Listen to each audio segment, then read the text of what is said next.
Welcome to Pindar Poetry. We hope you learned something new. You start by verifying hardware and acquiring the installer image. Confirm you have 8 plus GB RAM, 50 plus GB free disk, and whether you're on Intel or Apple Silicon because that determines your hypervisor options. Next, download the Mac OS installer from the App Store or export a recovery image. This ensures a clean, supported installation. Then choose a virtualization solution, Parallels for ease, VMware for familiarity, UTM for open source, because PIC influences later configuration and performance. Once done, create the virtual machine and allocate cores and RAM based on your host. Give at least 2 CPU cores and 8 GB RAM for usable performance.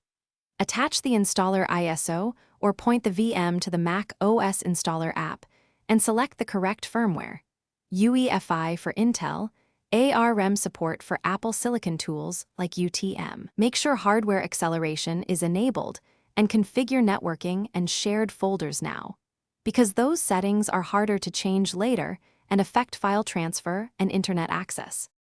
You boot the VM and run the Mac OS installer, formatting the virtual disk as apps and completing setup screens. This installs the system just like on real hardware.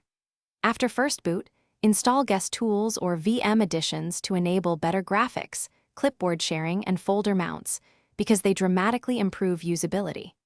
If you hit a boot or kernel panic, check that the VM firmware matches your installer, UEFI versus ARM. Ensure virtualization support is enabled in firmware, and verify the installer image checksum to rule out corruption. Thanks for watching. Consider subscribing if we helped you.